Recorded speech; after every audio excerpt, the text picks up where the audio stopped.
Welcome everyone. Telling a white lie in real estate. Have you ever done it? And what is the meaning of a white lie? So let's get right into the video. So the actual meaning of a white lie is: a white lie is a minor or harmless lie typically told to avoid hurting someone's feelings or to avoid minor trouble. The intent behind the white lie is usually considered to be kind or protective rather than deceitful or harmful. So, as an example, telling someone that their haircut looks great when you don't actually think so might be considered a white lie. So there you go. If you don't think that my hair looks great and you keep saying that is lovely and that you look great, that could be a white lie. But now when we get into real estate, and this video is made for both real estate agents and the actual clients, and I have a list that I would like to go through, and this keeps happening all the time because realtors have, I'm assuming, the intent to help you as a client first and foremost. They want to help you, but sometimes telling the truth, because even a white lie is still a lie. No matter what you do, you're not telling the truth. So you don't have to use the method of a white lie.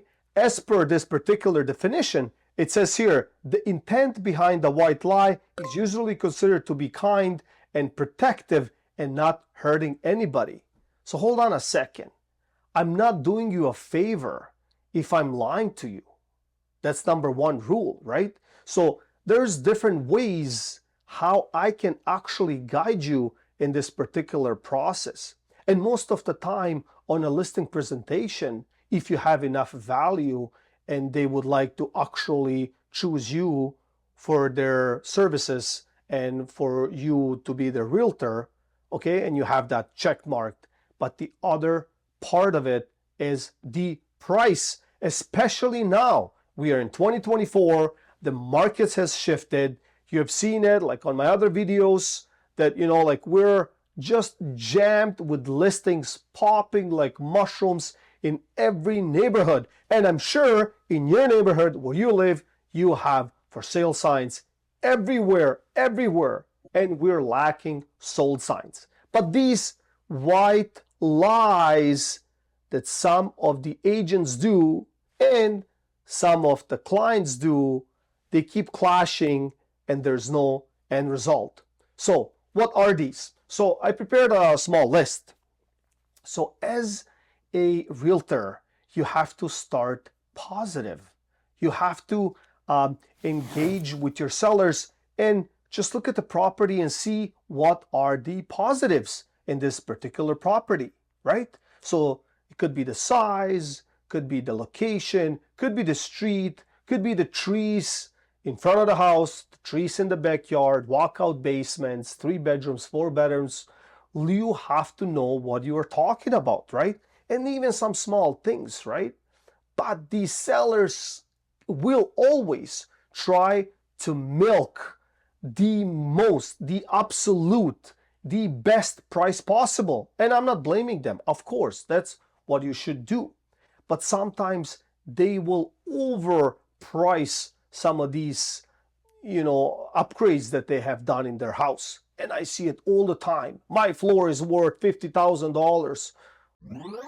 Well, you could make it for 17, so why is your 50, right? Like, but like they got a deal and they did this and they did, there's always something that they did. And I know you're watching, and you're not commenting because I'm right, okay? But listen, the other side of the spectrum is that we also know, me being a buyer's realtor, like on the other side, not the listing, on the other side, I know how much things cost. And most of the professional realtors do know, right? Like we know how much some things cost. And sometimes some things, they're hard to price out, obviously. And some things need more in-depth. I would say you have to analyze it more in depth, right? Because like if somebody moved walls, and they installed the kitchen. It's different if they just changed the cabinets on the kitchen, right? Like, so some of these things you have to take into consideration, not just say, hey, listen, your kitchen is $17,000 just because you changed the cabinets. Yeah, but this guy moved the walls and he had to do the floors and he had to do X, Y, and Z. But then on the other side, if that doesn't apply to this particular area and the value, who cares? You can do A, B, C, and D, but if it doesn't apply in a particular area, and now you're asking me, what do you mean? Okay, so if you are in downtown Toronto and one of these, you know, stacked like detached homes that looks like a box of cereal, like that, okay, like looking from the side, right? So tower homes or whatever you want to call them, right? So there's no space. But back in the day, I believe these developers and the builders, they wanted to add so much value, right? Like, so living room and dining room and family room and this and that and all kinds of garbage in there, and there's really no room, right? But they would upsell it because there's value. On a piece of paper, you have all these things, right? Like on the listing. Today, people know that that's not really the value, right? Like they want an open concept and stuff like that. So this particular seller or a flipper or whoever is doing the job, whoever is investing in that particular property, they have to, you know, demolish walls and they have to do all kinds of stuff, maybe even get permits. Guess what? Steel beams, they cost a lot of money, okay? So all these things in order to get that beautiful open concept, and then, you know, the buyer comes in and says, nah, I don't care, you know what I mean? It's just like, you know, they just you know, put 2-3 walls down, and yeah, I know, but like it comes with a cost. So there you go. So start talking to your clients about the positive things, number one. So number two, use market data.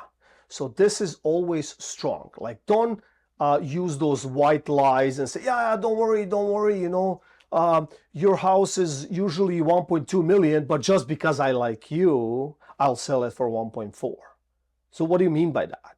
Like you're basically buying your own listing, which is going to bite you in the, exactly, it's going to bite you there because you will use all your marketing dollars all the time and all A, B, C, and D, and you're going to be stale on the market, and then your client, your seller will say, listen, you said X, Y, and Z, and you didn't deliver, and guess what? You're not a great realtor, right? But it goes back to the white lie because you said, I like you, or whatever you said, and then I'm gonna get you this and that, and you're just trying to get basically the listing, and you're trying to be better than the next guy, and you're the superstar, and well, like, it doesn't make sense. That's what I'm trying to tell you. It doesn't make sense, and I know your sellers are watching, and you love that.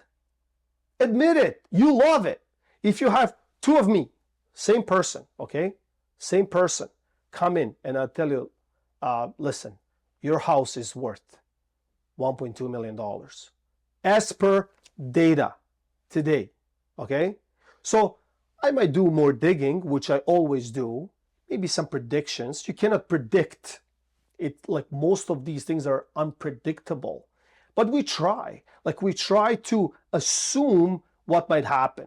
You know, sometimes we hear, okay, interest rates will go down as per prediction. Nobody knows. Like we all know, like whenever there is a Bank of Canada announcement, you know, 9:59 a.m., everybody's on their phone refreshing. When is the news going to come out, right? But how much is that going to impact? So this is what I'm trying to kind of decipher and explain. But let's get back to the topic. So $1.2 million, right?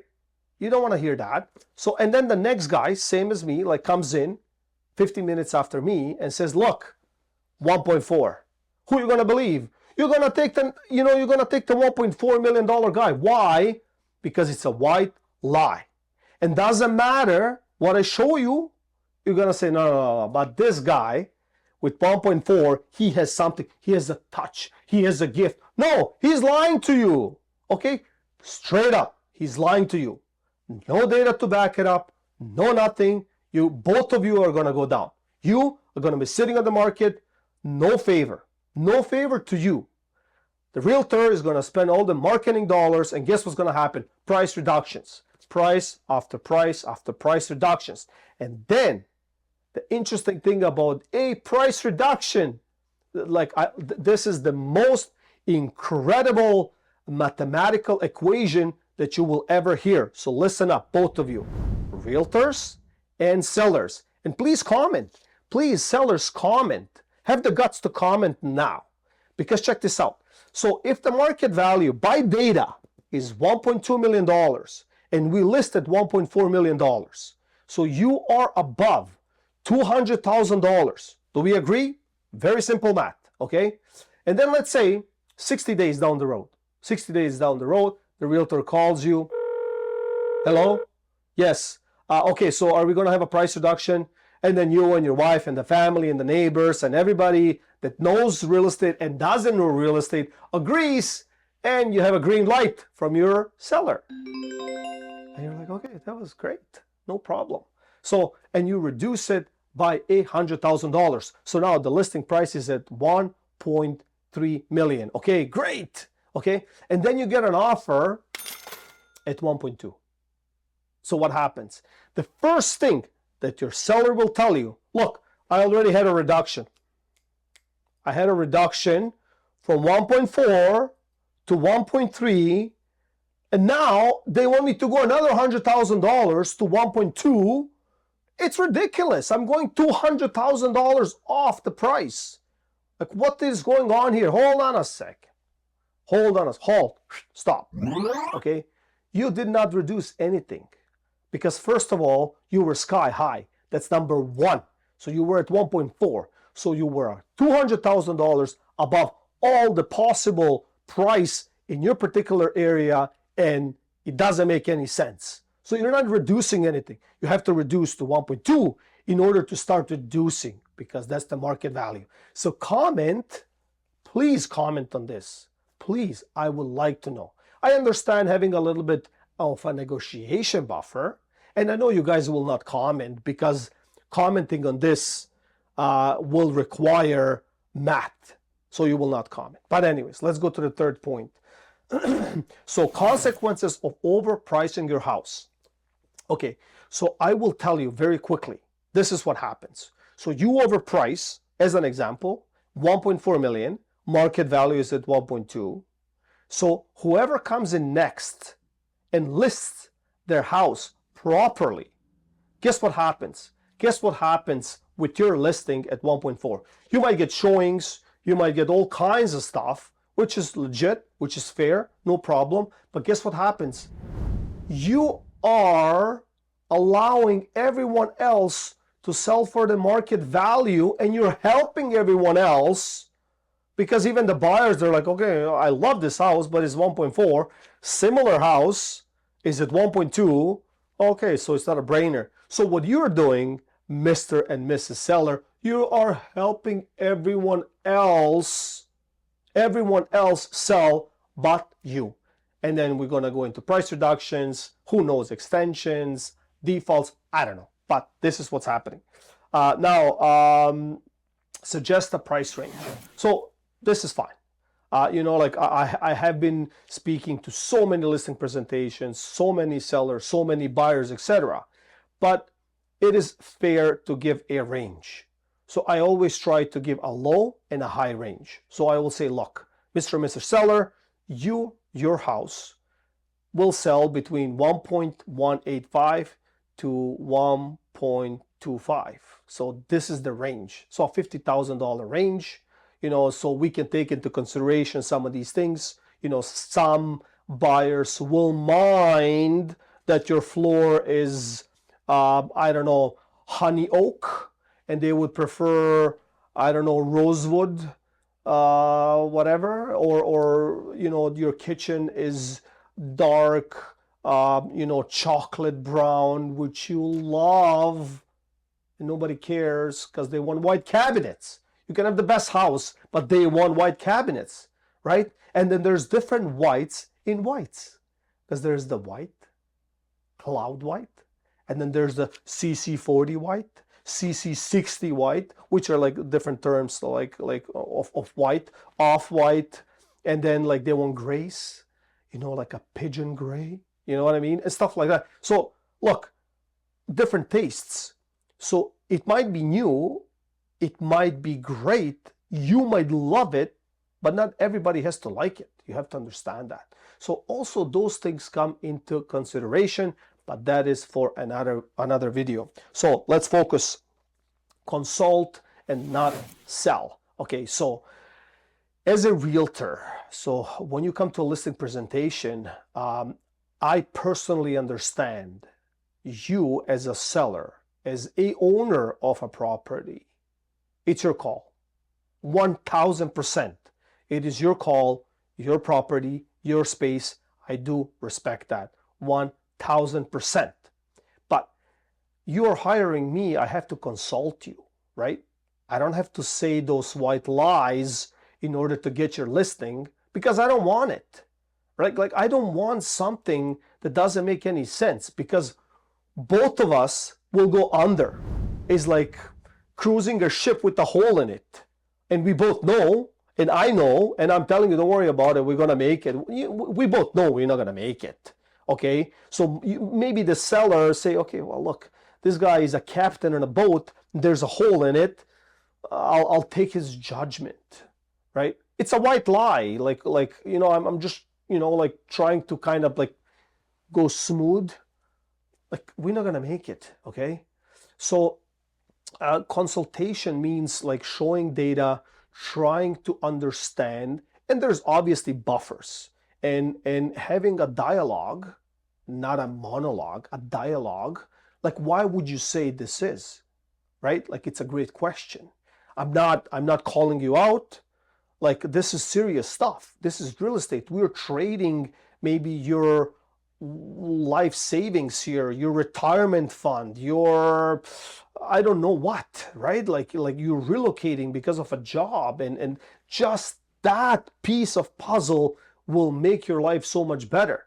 So when I sit across from you, I have to make sure that I'm consulting you and that things go smooth.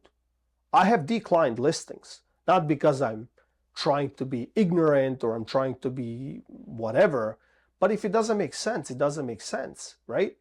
And at the end of the day, if we both want to agree, then we agree on a list price of, if you used an example of 1.4 million, but there's gotta be an end goal.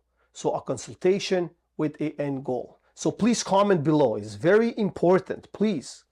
So now be honest. Okay, so this one is tough, because being honest is usually what people don't want to hear, okay? So they do not want to hear that we have a hole in the boat. They want to hear, no, I want to get to that island. That's it. I'm paying you to get to, I understand, but like we have a hole, okay? That's it. So either we patch the hole now and we'll make it, and I know how to get you there, but we need a plan, and I need to consult you before we even sit in the ship or a boat, because we both gonna sink. So what is it gonna be? But the truth hurts. Most of the time it hurts. Like I've been across tables with people where I said like, look, your house is worth X. Yes, we could have buffers, we could have a plan and all of that stuff. I don't want to repeat myself, but like that's the truth. So what is it you want to do? I lost listings. I lost listings in the beginning, but those listings expired. They did not go anywhere.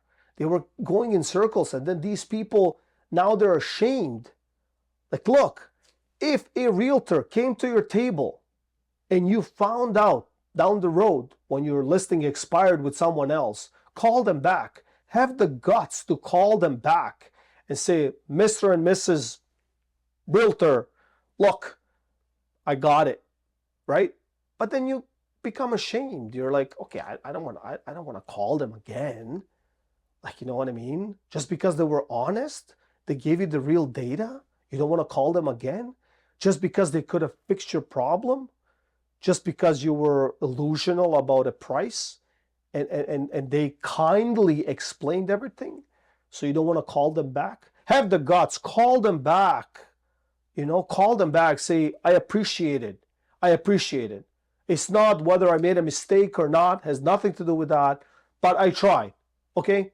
You cannot blame me from trying, exactly, but call them back, my suggestion. Anyways, let's go to the next point. Invite collaboration. What are your thoughts? We already spoke about it a little bit, but once you have a plan on the table, okay, what are their thoughts? They might not like it. They might have an idea. Ask them about the neighborhood, right? Like, I know we all know a lot. We all know different neighborhoods in the city and town where you're trading and all of that stuff. But there's always something that slips, right? Like, it's hard to know everything everywhere at all times, okay? Ask them, what's going on in your neighborhood? Is a new development coming that I might not know about? Is the new subway line coming? Maybe they're started digging for the new hospital. That might change the perspective, like the actual listing price, right? Like, and it might change your strategy.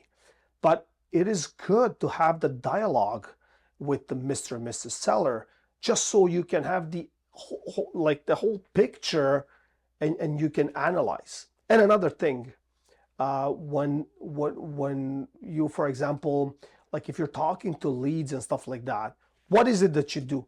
Do you reveal the price over the phone? Realtors, please comment below. Do you reveal the price? Even though it's your area, you're farming that, there's all your signs all over the place and everybody knows you.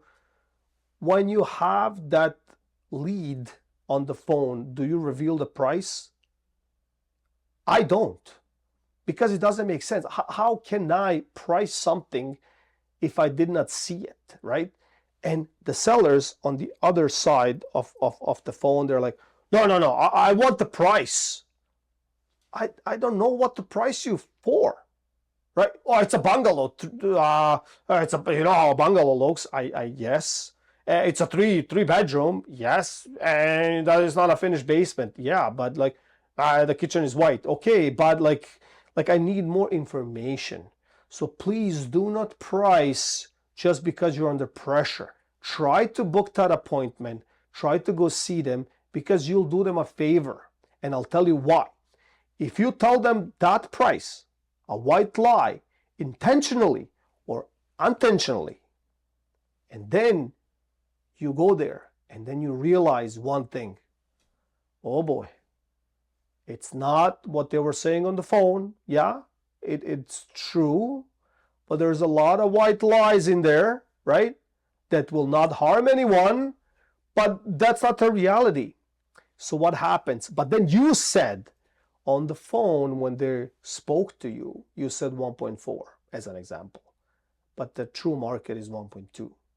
They will hold you to that. They will hold you to that. Either you're going to list at that price or you're not going to get the listing, but then you choose. So I hope you like this video. This was a little bit different than what I have on my channel, but please feel free to check all of my other videos on the channel. So like, share, and subscribe, and see you all next time.